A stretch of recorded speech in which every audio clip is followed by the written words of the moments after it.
մենք կարողանանք նաև ըստ հարցերի տարբեր հանձնաժողովին այդ հարցը քննարկենք, բայց կոորդինացնող հանձնաժողովը, որը որ պետք է բերի այդ բոլոր հանձնաժողովների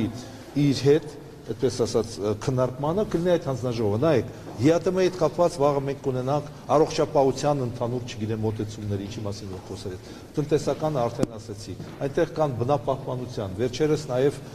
չգիտեմ, մաքսային այդ նորմերի հետ կապված։ Այդ հանձնաժողովը այդ հարցերը անընդհատ ուրեմն կնայի եւ կբերի կոորդինացման, որովհետեւ ի վերջո նայեք, սկսած ֆինանսական, ինչպես որ ասացի, արտաքինը, տնտեսականը եւ բոլոր այդ հանձնաժողովները ունեն իրենց մասնաբաժինը այդ ԵՏՄ-ի հետ կապված, բայց պետք է նայի կոորդինացնող հանձնաժողով։ Ոչ վաղ անցյալում քաղաքացիական պայմանագիր կուսակցությունը երկխմբակցության մաս էր կազմում, ազգային ժողովի բերեց նախագիծ, որով պետք է սկսվեր գործընթաց ԵԱՏՄ-ի հետ անդամակցությունը դադարեցնելու եւ հիմա այս նույն կուսակցության իշխանության օրոք ստեղծվում է նույն խորհրդարանում հանձնաժողով, որ պետք է ակտիվացնի ԵԱՏՄ-ի հետ հարաբերությունը, սա մի քիչ տարօրինակ չի եւ այսպես ավելի այսպես լուծումը չպետք է լիներ այն, որ ընդդիմադիր եղած ժամանակահատվածում կուսակցությունը դառնալով իշխանություն պետք է իր նախկինը, այսպես քայլերը առաջ տաներ, մասնավորապես սկսեր գործընթաց ԵԱՏՄ-ից դուրս գալ, սա արդյոք այսպես ասած կուսակցության կողմնորոշման հետ խնդիր չի։ Նախ ես ուզում եմ ճշտենք եւ բոլորս հասկանանք, որ հանձնաժողովը շատ ավելի լայն է, քան միայն ԵԱՏՄ-ն, որովհետեւ խոսքը գնում է եւ տարածաշրջանային պրոյեկտների մասին եւ ընդհանրապես եվրասիական ծրագրերի ԵԱՏՄ-ին ժամանակին։ Նայեք, այստեղ մի քանի խնդիր կա։ Առաջինը, եթե հիշում եք ինչպես ենք մենք մտել ԵԱՏՄ-ի ժամանակին, այնտեղ կար երկու խնդիր։ Առաջին խնդիրը, որը որ միանգամից ստացվեց, որ ինչի մասին որ Սերժ Սարգսյանը միանգամից նույնիսկ իր ելույթի մեջ ասեց եւ հետագայում հանրապետական կուսակցության պատգամավորները հաստատեցին, որ մենք մտել ենք մաքսային միություն, որովհետեւ չմտնելը վտանգավոր եւ մեզ կարող է պատժեի։ Այս դա մի խնդիր, բայց դա երկրորդ խնդիր, եղել է երկրորդ խնդիր, որ եթե հիշում եք Եվրամիության ասոցիացիան համաձայնագիրը մենք բանակցել ենք մոտավորապես 4 տարի։ Բանակցությանը ես մասնակցել եմ, գիտեք, այդտեղ ցանկացած Հայաստանի շահ երևում էր հենց տեքստի մեջ։ Եվ խոսքը դա չէր, որ մենք հապճեպ մտանք, այլ խոսքը դա էր, որ մենք բանակցային ձևով մտանք այդտեղ։ Եվ խնդիրները այսօր կան։ Հիմա ինչ վերաբերում է, որ ժամանակին ասում էին, որ պետք է դուրս գային, հենց այդ պատճառների հետևանքով պատճառով էին ասում դուրս գանք, որովհետև մենք մտել ենք միտեղ, որտեղ որ պարզ չէ, թեկուզ ապրանքատեսակների տեսակետից, որ այն ժամանակ նշվեցին մի քանիսը, ինչու նրանք նշեցին եւ ինչու օրինակ 3 տարով ոչ թե 5 կամ ընդհանրապես։ Եվ եղել է այն ժամանակ, երբ որ ելքը առաջարկում էր այդ բանը, մենք ունեցել ենք ճգնաժամ կապված այս խնդիրների հետ, որովհետև այն մասով, որ մենք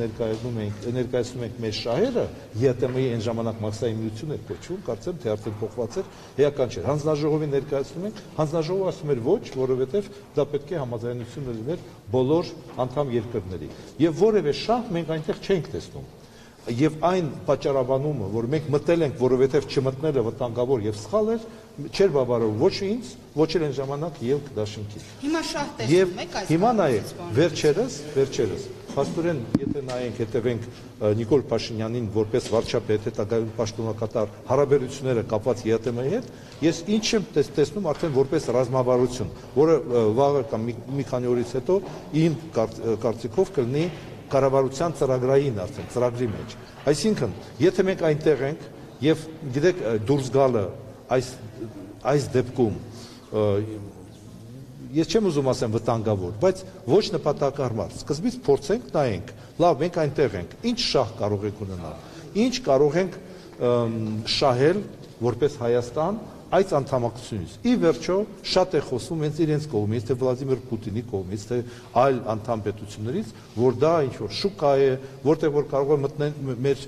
մեր ապրանքները, չգիտեմ, 160 միլիոն եւ այլն։ Բայց մինչև այս պահը մենք անընդհատ խնդիր ենք տեսնում Եվրամիության հետ կապված։ Մենք այս փուլում փորձում ենք այս խնդիրները լուծել ինստիտուցիոնալ ձևով, այն թվում նաև այդ հանձնաժողով ունենալու, որովհետև այնտեղ կարող են լինել նաև օրենսդրական որոշ, այդպես ասած, սպասարկման անհրաժեշտություն, որը որ կանի այդ հանձնաժողովը եւ կոորդինացման։ Այստեղ ասել, որ կտրուկ փոփոխություններ ես չի ասի։ Պարոն Նիկիտյան, Որպես նաև շարունակություն ստացվում է, որ հիմա ներկայիս իշխանությունը այն ժամանակ լինելով ընդդիմություն, ԵԱՏՄ-ից դուրս գալու վերաբերյալ այդ հայտարարությունները կարող են օրինակ ձեր կարծիքով դիտարկվել որպես պոպուլիստական, հաշվի առնելով նաև Հայաստանում այդ հակառուսական տրամադրությունները, բայց գալով իշխանության եւ տեսնելով, որ ինչպես դուք բնորոշեցիք, դա բավականին դժվար է, այսպես գործընթաց է, բոլոր ռիսկերը նաև պետք է հաշվարկվի, ստացվում է, որ այսպես ասած մտափոխվել է իր այդ նախաձեռնությունը։ Նախ եթե հիշում եք, այն ժամանակ ես չեմ եղել ելք դաշինքի պատգամավոր, բայց ես ուզում եմ նաև իմ կողքից կարծիք ասեմ, որովհետև ելք դաշինքը եւ հետագայում նաև Նիկոլ Փաշինյանը որպես վարչապետ ներկայացրել է պատճառաբանությունը։ Ես ասեմ իմ որպես խորհրդարանական աշխատանքի ինչ որ փորձ ունեցող։ Շատ հաճախ ընդդիմությունը հարցը ներկայացնում եմ մի քիչ ավելի կտրուկ ձևով, որ կարողանա բարձրացնել հարցը։ Այն ժամանակ, եթե հիշում եք ոչ միայն զուտ հարցի ձևակերպումը, այլ քննարկումները, որոնք այստեղ են, պատճառաբանությունները, որոնք ներկայացնում էին ելք խմբի պատգամավորները, ապա այդ պատճառաբանումների մեջ հիմնականում նշվում էին այն խնդիրները, որ մասին ես ասացի։ Այսինքն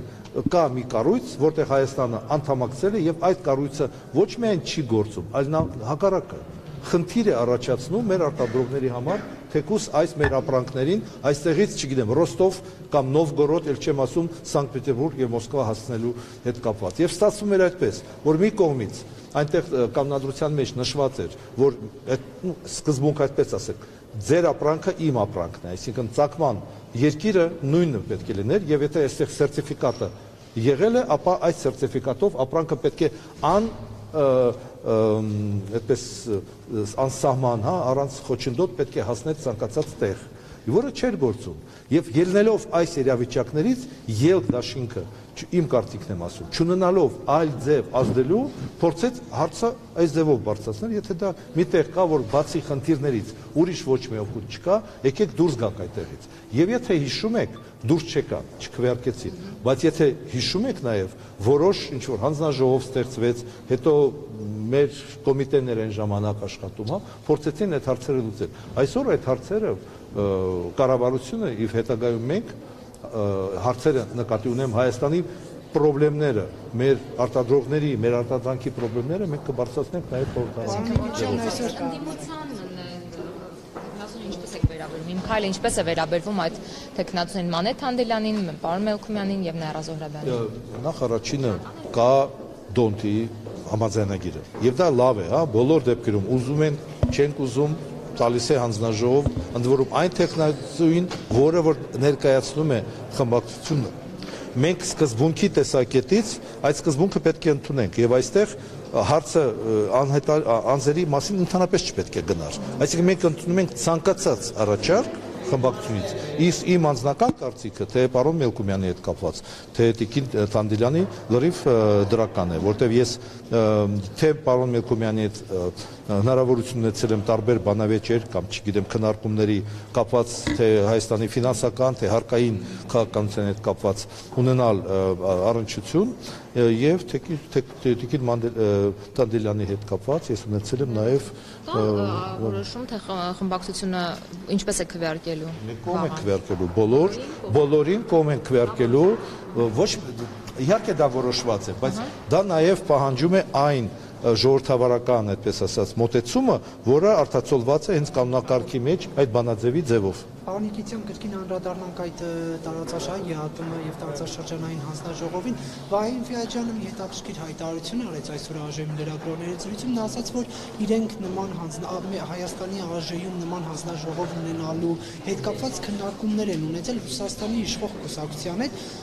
նախ իմ քայլը խմբակցությունը, նման հանձնաժողով ԱԺ-ում նման հանձնաժողով ունենալու գաղափարը իր ներսում է ունեցել, թե ԲՀԿ-ից է, ներկայացել նման առաջարկ եւ արդյոք եթե այդ հանձնաժողովը ստեղծվում է Ռուսաստանի իշխող կուսակցության այսպես ուղղորդմամբ, սա հայտարարություն չէ Հայաստանի։ Ես գիտեք ամբողջ խոհանոցը չգիտեմ եւ ենթադրում եմ, որ չի եղել Ռուսաստանի կողմից պահանջ կամ խնդրանք կամ նույնիսկ առաջարկ։ Ես գիտեմ, որ եղել են քննարկումներ խմբակցությունների ղեկավարության եւ ազգային ժողովի ղեկավարության միջեւ, որտեղ ես չեմ մասնակցել, ես ենթադրում եմ, այսինքն ոչ միայն ենթադրում եմ, նաեւ այդպես է ներկայացվել, որ այս քննարկումների արդյունքում եղել են այդպիսի առաջարկ ունենալ այդպիսի հանձնաժողովներ։ Մենք արդեն որպես մասնագիտական ձևով նայեցինք այն պարտավորությունները, այդպես ասած, այդ զբաղմունքը, նկարագիրը ֆունկցիաների, ինձ թվում է լրիվ նորմալ տեղավորվեց մեր պատկերացումների մեջ եւ մենք բոլորս ընդունեցինք։ Այնտեղ որոշ տարբեր մոտեցումներ են եղել, թե ինչպես պետք է անվանվի, հա, տարածաշրջանային թե եվրասիական, բայց ամենակարևորը, որ ԵՏՄ-ն անվանման մեջ չկա, կա ուղղակի որպես ֆունկցիա, որ պետք է զբաղվի։ Բերեկական հա փոխնախագահը Արտեն ազգային ժողովի հպարտությամբ հայտարարում է, որ նման հանձնաժողով ունենալու այսպես մտքին իրենք գաղափարը ծնվել է Ռուսաստանի իշխող կուսակցության հետ քննարկումների արդյունքում։ Սակայն